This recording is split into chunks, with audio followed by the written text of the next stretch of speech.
Welcome to the Faces podcast. We're a Christian and Muslim charity working to build resilience in faith communities against child sexual exploitation and other forms of harm. We'll be talking about what faith and interfaith work means to us and how we embed an inclusive and authentic approach throughout our work.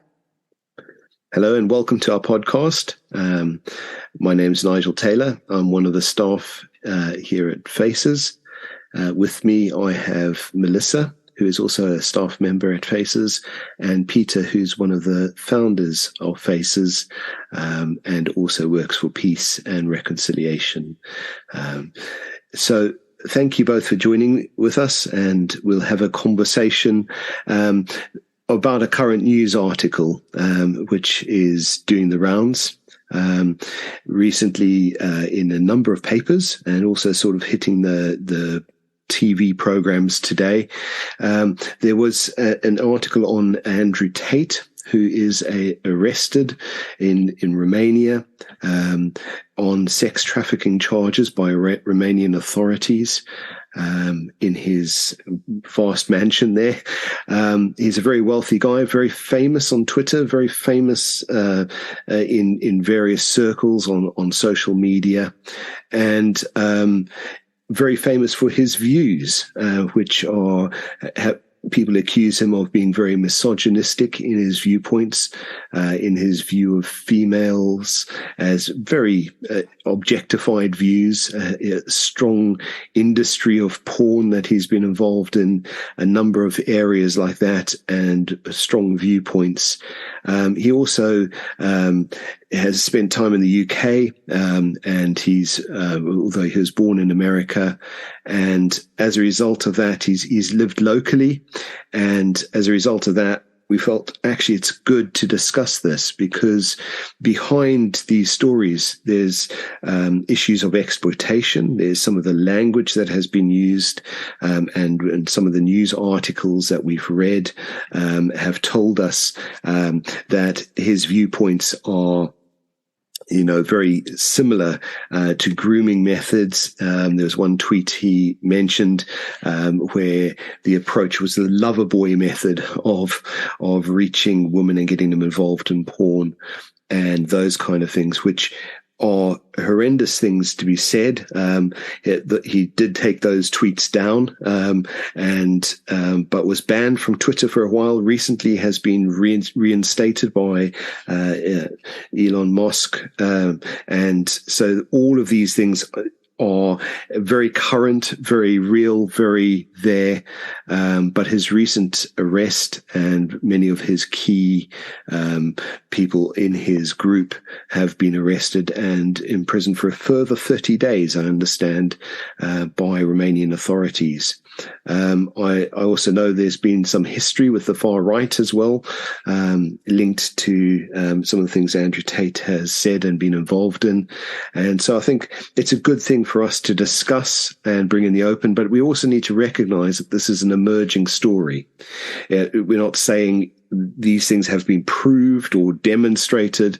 All we've got are language of things being said online, and the fact that these things are being reported in our press. And so that's where we're coming from.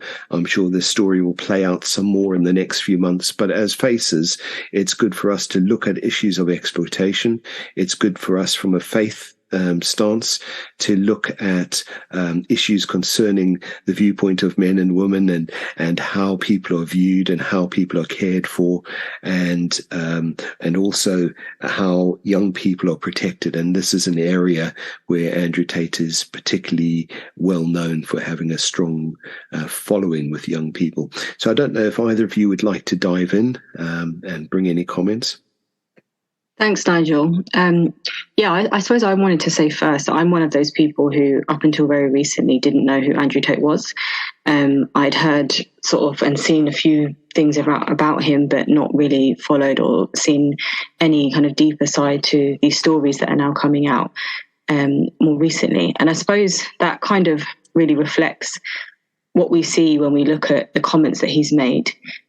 Whether they are kind of talking about Christianity, talking about Islam, talking about women, they kind of are the tip of the iceberg to what may be a much more expansive and contextual understanding of whether it's a religious position and his own position, and how that kind of affects the rest of his life and the people he engages with. And one of the things I think is really important that we highlight here, I know we want to kind of cover a few areas, but is the risk to young people in this because of social media. And that's such a much bigger kind of conversation about how we regulate social media, how children can be safeguarded from content that can be really damaging and harmful to them as they develop their own ideas about the world. So hopefully we'll sort of be able to come back round on that in a little while as well. Thanks, Melissa. Yeah, I mean, I have known about Tate for a long time. My involvement in working to challenge the place of the far right here in Luton over the years. He's been part of the background environment. He's been a friend for many years of Stephen Lennon, Tommy Robinson, the founder of the EDL, which began here in Luton. He was never very much involved in it, I think. He was a few years older than Lennon, as I understand it. Those years were at the centre of his kickboxing and martial arts career. But I suppose he's always been part of the environment, I suppose. But the last few years he's been absent in Romania, so he's been off the scene. It's interesting that, as I say, his friend Tommy Robinson has come back in his defence recently. I don't know how that affects, issues like his supposed alleged conversion to Islam. Tate is a very complex character and an evolving character, very much as many influencers in social media. He's somebody whose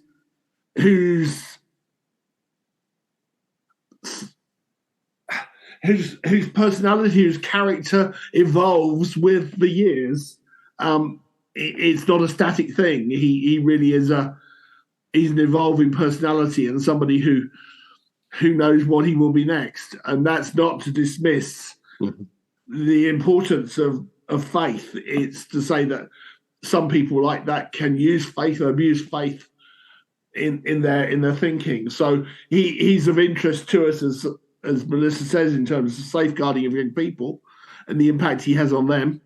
He's of interest to us because of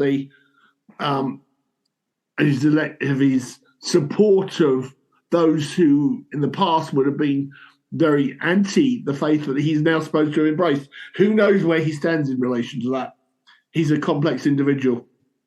Yeah. It's also fair to say he's a very intelligent individual. His father was a grandmaster at chess, and apparently he was playing chess very, very well at age 5.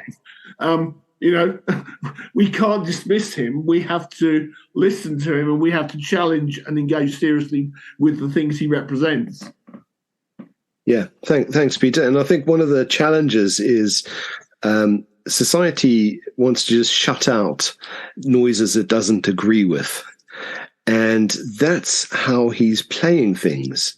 Because society shuts some of these things out, he's then trying to speak to the disaffected people and trying to claim a voice into that arena, which he then uses to put across his own viewpoints, which he doesn't describe himself as misogynistic. He describes himself as traditional. He describes some of those things in some of the interviews I've read. But some of the things he has said that he's later taken down off social media, and I've got one here from the Times from the 6th of January, and it just says, describing his work in a now deleted post, Tate said, "My job was to meet a girl, go on a few dates, sleep with her, test if she's quality, get her to fall in love with me to where she'd do anything I say, and then get her on a webcam so we would become rich together." And those are statements that are classic grooming. That is how the lover boy method of exploitation works. I can understand taking that down, especially with allegations that have been made in Romania. But some of those kind of statements are very alarming. And the disaffected people he's playing into, the impressionable young people, that he's bringing some of these very strong comments and approaches and treating them like they're okay. I've got big issues with as a church leader, because I've got to say, that is an objectifying view of people. It just uses them like objects. There's no love in that. There's no care in that. It's just using people. And where we dehumanize people, all kinds of abuses take place.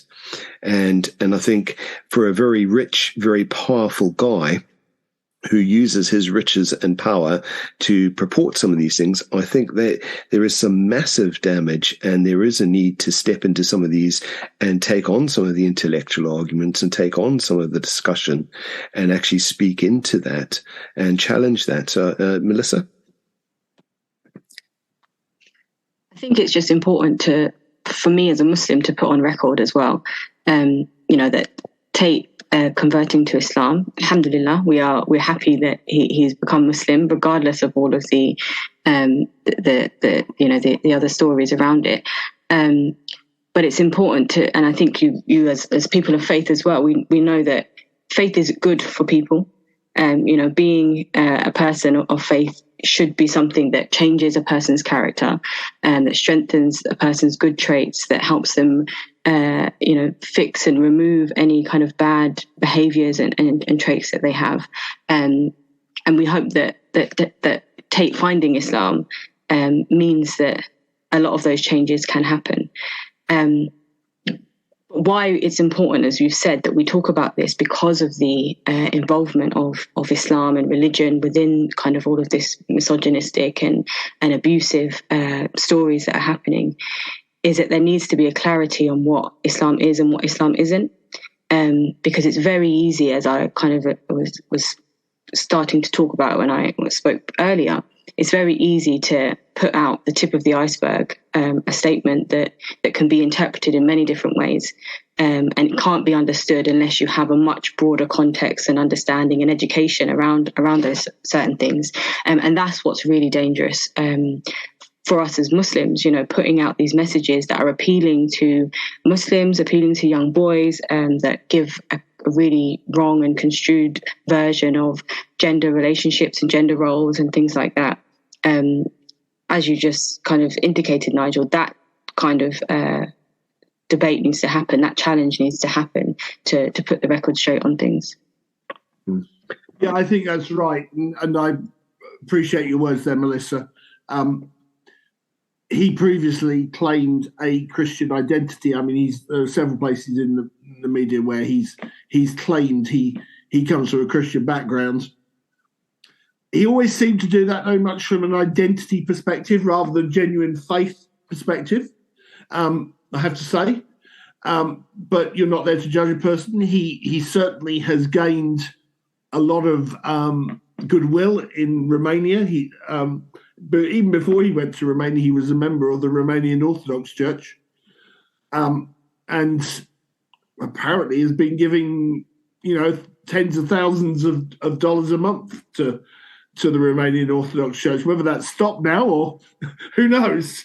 But I think with your faith and our own, it's one thing to claim a faith; it's another to live by the principles of a faith, and certainly we tend to talk in our work in Faces and the involvement we have in challenging exploitation and abuse and so on, about the impact of the way we live our lives and the things we do, rather than just claiming a name. So that is a discussion that could continue when we have more information and understanding. But it's certainly not the main focus here, I think, is it? No. I think, I think that, the main focus is, that we want to bring from Faces is we want to challenge exploitation. We want to protect people from that. We want to make the main thing about something different to what's being said by Andrew, purported to being said by Andrew Tate. I think there's something here about the value of human beings and all of that needs to come across very, very strong. And I think this emerging story has a lot of elements to it, and maybe we'll need some more podcasts on identity of males and females. Maybe we need some of those kind of things speaking into this arena. But I think the disempowered men mainly that Andrew Tate seems to be trying to appeal to is an interesting arena to appeal to. He's kind of coming across with viewpoints that are saying, some very strong things. This is how a man should be, get some exercise. Come on, do something, feel something about yourself and domineer a few. There seems to be that element. He runs a university, from his, for quote end quote, from his home in Romania. And actually, the neighbors have, in this article from the Times, are saying that, he bought this in 2016. The university is Tate's home. A gymnasium is a center for an online sex empire. It's registered as a shooting range, allowing the guards to bear arms. Neighbors say 8 to 10 women at a time were presenting shows from the building, shift working round the clock. These are all purported to be things that are going on from this place in Romania that he's been arrested.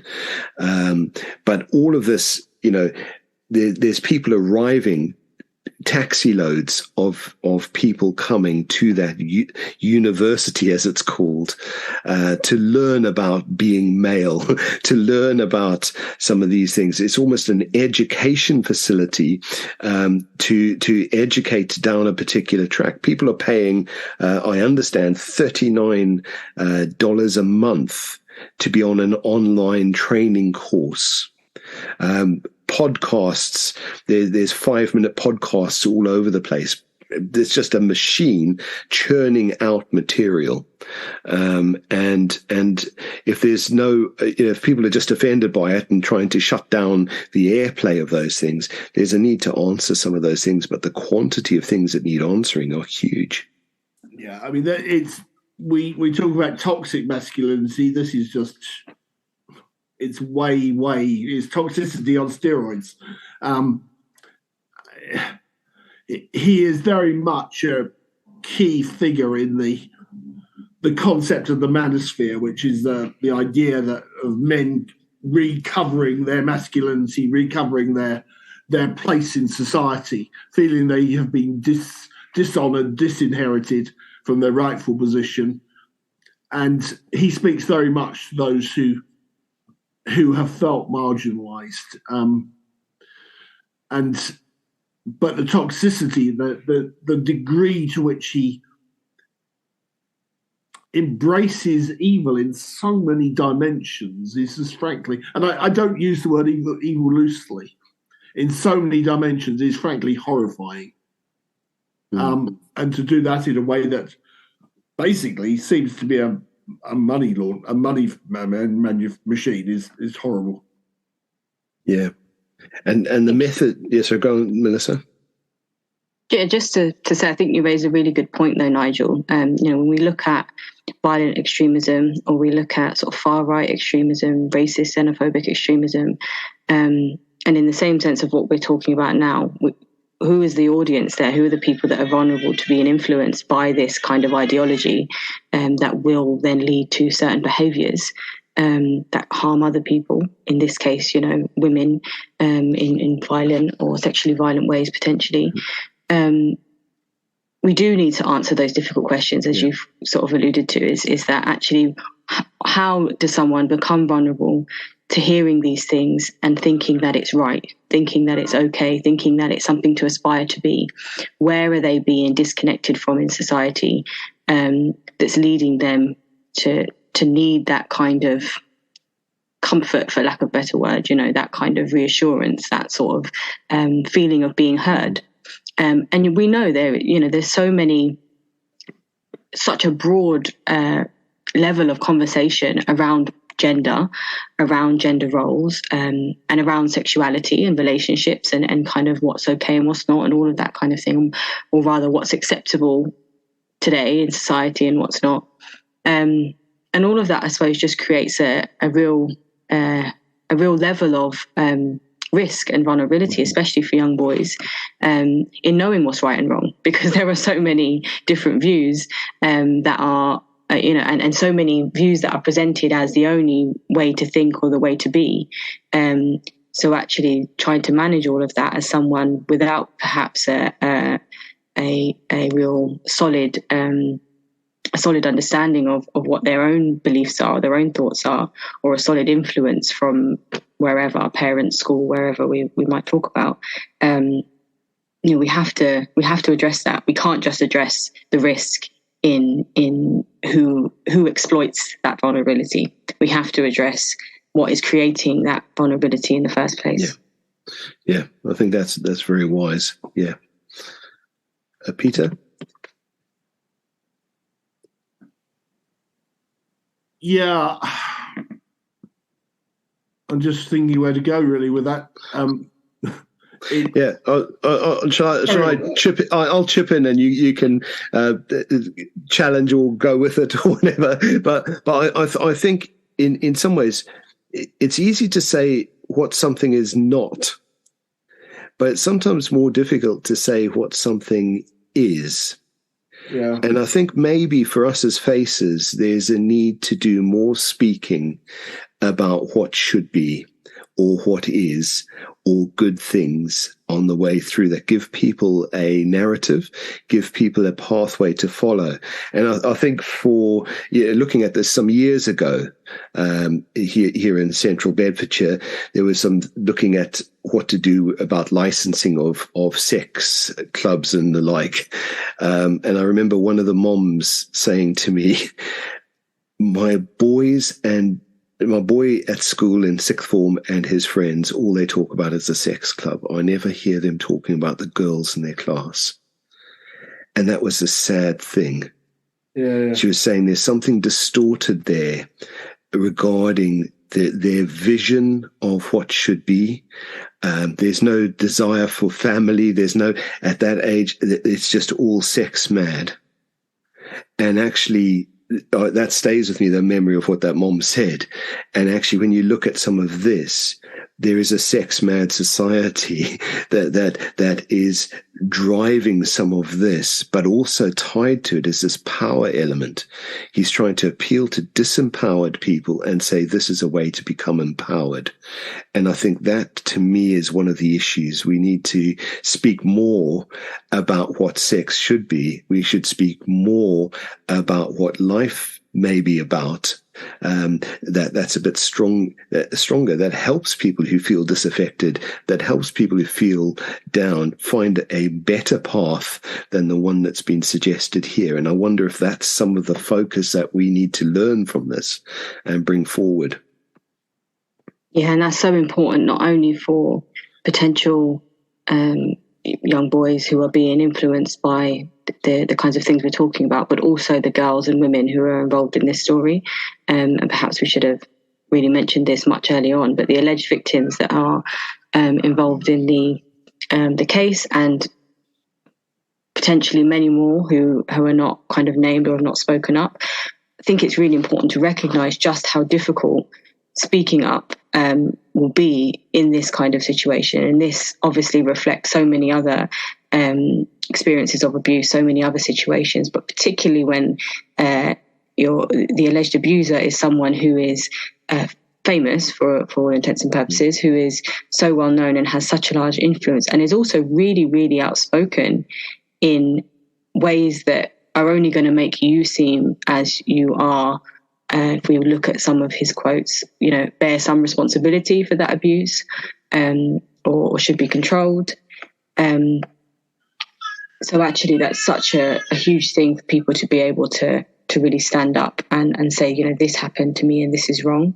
And that's the only real way that other people can be, that's one of the real ways that other people can be protected and safeguarded from this. Yeah, I think your point, bringing us back to that, is really important, Melissa, because I mean, I mentioned earlier, he exists for many in a social media environment, in an environment he creates himself. Who knows what he thinks? Who knows how much of what he does is genuinely what he says is genuinely what he thinks, or how much he does to make money, to shock, to whatever. But actually, what we can judge him by is the things he does. And what you've drawn our attention to there are things that he's actually doing, or potentially being investigated for, that if they are to be true, and we need to allow the judicial system the place to discover that. But if they are true, then this is somebody whose evil acts need to be spoken of in those direct terms, no matter how much he projects himself in social media, in the social space, because there's a very clear difference between the person he projects himself to be online and the person who is disrupting and destroying many lives. Yeah, and I think it's not just what he does and what he teaches. It's what that does for others following that as well. And so there's a multiplication of something, and I think that is dangerous. I think very often with these things, it's very often when the legal system or the court system begins to get to a point where someone looks like they're going down for something, that the victims have the confidence, the survivors have the confidence to begin bringing their stories out. And I'm pretty sure with this, we're watching a running story. We're not sure of the conclusions. We're not sure of the end of that story, but we can look at the story and realize there are some key aspects here that do need challenging on the way through, and need discussing and need bringing to light. And, that's before the legal stuff, but that's before the real stuff, if it's there, comes out. And I think what you said there, Peter, about not really knowing who he really is, because he's presenting himself as many different parts, is very true for the influencers, and that's very difficult to nail down. And so you can end up with people having a piece of something and running with it and missing the whole picture. And I think that's part of the issue with this, which he's very good at. He's very good at the social media and very good at presenting himself. So I don't know if you've got any final comments, but yeah. Well, just a couple of final comments. One of the things that you see being said among Muslims particularly, or people commenting on his Islam around these stories, is that when someone accepts Islam, all of their previous sins are forgiven and they're like a clean slate. And that's a 100% true tradition and belief as a Muslim. But that doesn't speak to anything that happens beyond that. Although we don't expect people to be able to flip a switch overnight, that's clearly not how entering a religion works. But it does mean that you are completely accountable for any further harm you do to other people, any further sins that you commit, any laws that you break going forward. And also that in Islam, seeing justice for people and justice where there is injustice, and people being rightly held accountable for that is also a strong part of our belief. Yeah. And part of how that, if you hurt someone, part of finding forgiveness from Allah for that is first finding forgiveness from the people that you've harmed, and then through that being able to seek forgiveness for your sins from God. So hopefully Tate does have some good Muslims around him who can teach him, the ways that he can change his life, for lack of better words, considering what we do know, and that the alleged crimes that are being put against him, hopefully that justice comes from that in a swift way, and that any victims who do become a parent that are involved in that receive the sort of receive what they support, what they need and deserve throughout that. And absolutely, and certainly, I think it's fair to say also that, I mean, just to be clear here, forgiveness is one thing. Being brought to justice under the law for things you've done is another. Yes, so definitely. You can be yes, of course, both important. Yeah, and I think that's something that, you know, we encounter so much in the wider work, and we talk about in Faces. You know, where abuse has happened in our faith environments, it's often the case that people seek to allow people grace and mercy and forgiveness far too quickly before life has been turned around and before justice has been done, and that we always have to balance those things. And this is a very different case, a very different context, but Andrew Tate sits under the same God of mercy and of justice, which I know you believe in as much as I do. Yeah.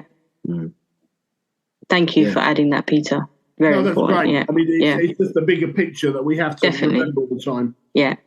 But forgiveness one thing, justice another, and we stand for both. Mm-hmm. And I think that's the, you know, just looking at the wider work of what we do as Faces, that is one of the key things we bring into the picture in terms of talking about sexual exploitation and abuse when it takes place in any context, is that we believe people can turn around and change, but we also believe there is a need for justice within the systems of our land. And those two things are very important to our faiths. And I do not want the Muslim faith to be spoken of any more badly than my own faith in that regard. And I think that's how we regard each other. So that's why it's so important, so good to be able to speak about something that is potentially contentious like this when you bring faith into it, because we know we stand together as we look at such things. Mm-hmm. Yeah. And I think this is a beauty of Faces. It's people with different viewpoints coming together to challenge things together, and especially tough areas like child sexual exploitation, and speak into difficult things like this. So thank you both. We just recognize this is a developing story. We recognize that there will be elements probably over the next few months, especially in the next 30 days, that may clarify things a bit more or may not. But even so, we can learn from these things and actually shape our responses as well. So thank you both. And thank you, Nigel. It's good to have a chat. Okay.